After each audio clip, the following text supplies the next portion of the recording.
This is TWiT. So Apple has released four now videos. I think you were right, Rene, that the reason they want to get people in the store is they feel there'll be a learning curve, and they want people to start thinking about how to use the watch, so they're not just looking at it going, ah. They don't want returns in the first 2 days. I did an article on this called Stay Calm and Apple Watch On, because I noticed in the demo area, a lot of people tried to use the Apple Watch like it was an iPhone. They pressed the digital crown, they went to the home screen, they hunted around for the Messages app, they went to start a new message. And when we were doing the demo, the guy just lifted it up and said, "Hey Siri, send a message to Bob."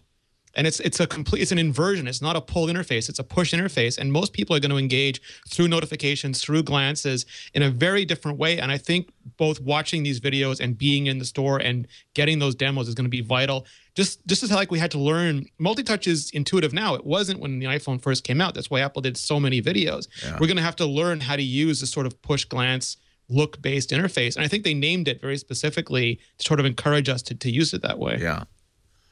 Yeah, that's exactly right.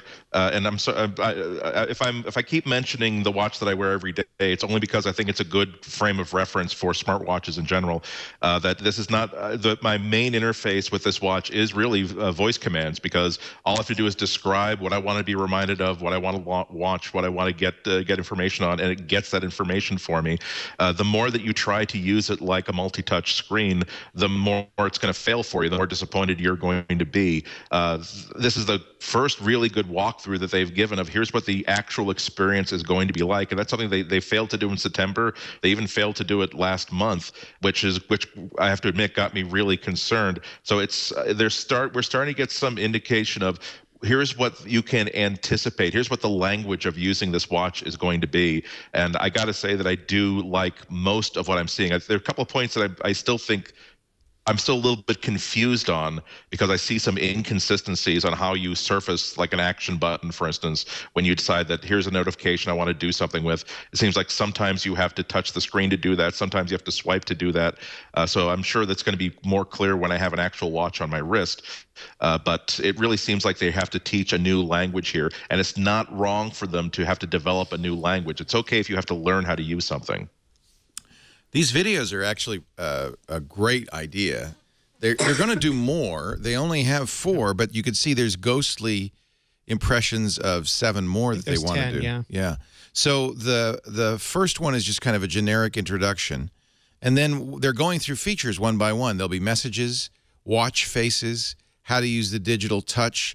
They've got coming soon phone calls, Siri, maps, music, Apple Pay, activity, and workout. I was hoping they would release one of these a day starting last week, but they seem stuck at 4. But I'm sure they're going to be getting these out, I hope, before April 10th, because I think it would behoove, well, I guess they only really have to get them out before April 24th, don't they? When you see someone just raise the watch up and say, "Hi, hello, yeah, okay, I'll be back in a few minutes," and then hang up the phone and just go right back talking to you, it's a pretty awesome experience. Wow, I can't. It really is Dick Tracy. Have you watched somebody really use this move other than the demo room? I may have. Oh, I may have been incredibly impressed and written thinly veiled articles about what I imagine such interactions would be like. Yeah. Okay. So we could just say that has the ring of truth.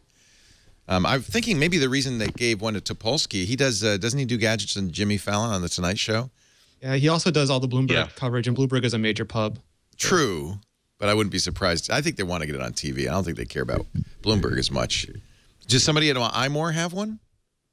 Not to my knowledge. Yeah. Does somebody at, I wonder if it, there's no Macworld anymore. Where else? Yeah, there's Macworld offices. There's offices. There's a website. I thought this digital touch was interesting. This is kind of one of the more trivial uses of it. But in fact, you've even written about this, Rene, how it might have some potential, more value. They also, they alternate between male and female narrators and wrists. Yep. So the first thing you're going to want to do is set up. To choose a friend. Here she is. To set up your favorites menu, right? And it looks like you can get quite a few in there. 3, 6, 9, 12. I don't have that many friends. This is so interesting to me because there's 2 buttons on the phone, and a lot of people have brought this up. You have the digital crown, and then you have the other button. Yeah, that's like twice as many as an iPhone. Well, so the iPhone has the home button and the sleep button, so it's analogous. okay. And All I don't know if it'll ship this way, but you can technically right now press those two buttons to take a screenshot. So it's very similar to an iPhone. But they've assigned one click of that button to bring you to friends, which means that they're really emphasizing communications, because if you're doing anything stressful, that's the easiest action to perform. Some people really want it to do like laps for jogging because they feel like when they're jogging, they need something really easy to do. Other people want just one click. Right now, it's 2 clicks for Apple Pay.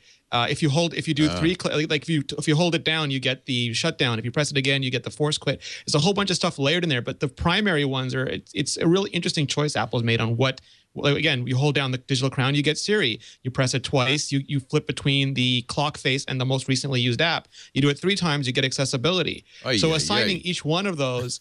And no one's going to use all of them. Like is that changeable, or are you stuck with those actions? Not so far, but right now they're very similar to what happens with the iPhone. You get the single click of the home button, the double click, the triple click. No one uses them all the time. So the more obscure ones are just for more rarely used actions, and that's fine because you can stage interface that way. It makes it very easy because the people who want it more will go further to get it. Right. But it is interesting how much stuff they did bring over and what priority they assigned to all those on the watch.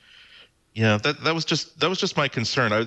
As I was watching these videos, because again, I wasn't at the watch event last month, so I have not had experience with a live fire version of this thing. I've had experience with the hardware, but not the actual software that was shown last month, and they were showing things like when the screen the screen is sort of leveraged towards just showing you a piece of information without you having to do anything to get that information. And if you want to action on that information, you have to do something to surface some sort of a button that lets you interact.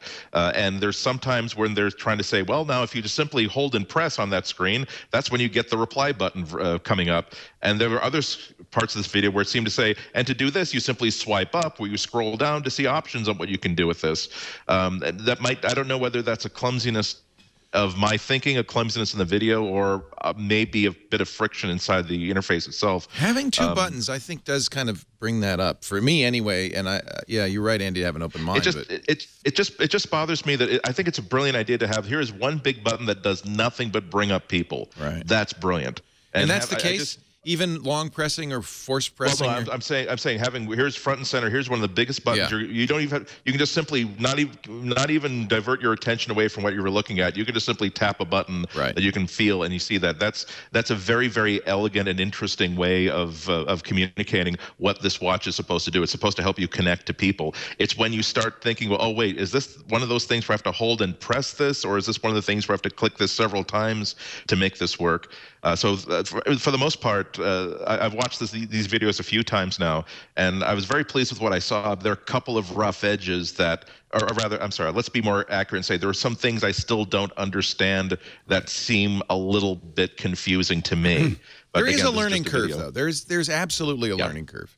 I don't know if you guys remember the iPad, like the button would be the mute button, or sorry, it was orientation lock, and then it was mute button, and then it was. Well, no plan survives contact with 1 million or 2 million or 5 million active users, and that's part of the interesting thing of this is maybe they will let you reassign that later. They'll say, there's 5 functions on this. Do you want 1 click to be friends? Do you want 1 click to be Apple Pay? Do you want 1 click to be timekeeping? I mean, there's a lot of room for them to maneuver with this after they see how people react. Yeah, that's definitely true. And there are a couple of different aspects to this.